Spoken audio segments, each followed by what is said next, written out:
Already সপ্তমী হয়ে গেছে, মানে ষষ্ঠী রাত আর 1টা বেজে গেছে, মানে রাত 12টা পার হয়ে গেছে, মানে সপ্তমী। সবাইকে শুভ সপ্তমী।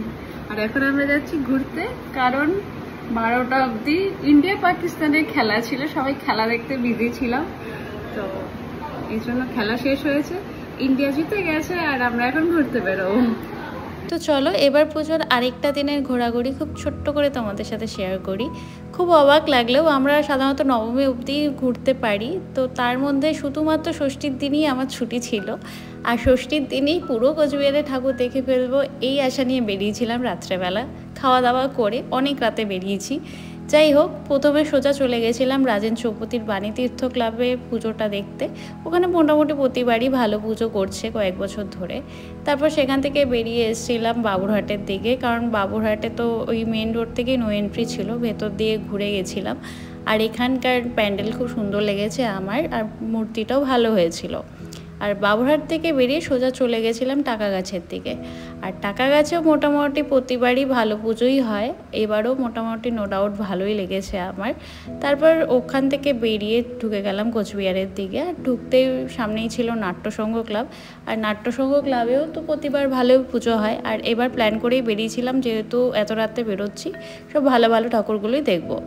ওখান থেকে চলে আসলাম শান্তিকুটির ক্লাবে, যেখানে এত আলো আলো বানিয়েছিল যে খুবই সুন্দর লাগছিল আমার প্যান্ডেলটা। তারপর সেখান থেকে বেরিয়ে আমরা চলে গেছিলাম টাকাগাছের দিকে। আর টাকাগাছের এই থিমটা ছিল নারী কথা বলে, যেখানে মেয়েদের নিয়ে অনেক সুন্দর সুন্দর লাইন লেখা ছিল। যাই হোক, এই প্যান্ডেলটাও নো ডাউট খুব ভালো হয়েছে। তারপর চলে গেছিলাম ভারত ক্লাবে দেখতে, এখানেও লাইটিংয়ের ওপরই একটা প্যান্ডেল ছিল, খুব সুন্দর কিন্তু হয়েছে এবার কোচবিহারের পুজো। তারপর চলে গেছিলাম মৈত্রী সংঘ ক্লাবে। মৈত্রী সংঘ ক্লাবের বাইরের থেকে যতটা ভালো ছিল, ভেতরে খুব নিখুঁত কাজ হয়েছে, খুব সুন্দর। তারপর চলে গেছিলাম বিনাপানি ক্লাব, তারপর পাটাকুড়া ক্লাব, এগুলো ক্লাবের ভিডিও আমি জানি না কেন করিনি।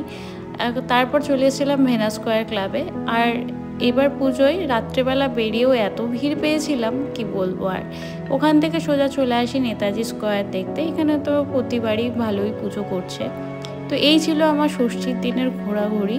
ভেবেছিলাম আরও কিছু কিছু জায়গা কভার করব, কিন্তু অনেক রাত হয়ে গেছিলো, প্রায় ভোর 4টে বেজে গেছিলো। আর বাড়ি থেকে খাওয়া দাওয়া করে বেরিয়েছিলাম যেহেতু, আর রাস্তায় এগ রোল মোমো এসব খেয়েই আবার বাড়ির দিকে রওনা দিয়ে দিই। তো আজকের ব্লগ এটুকুই, নেক্সট আরেকটা দিনে ব্লগ নিয়ে দেখা হচ্ছে খুব তাড়াতাড়ি।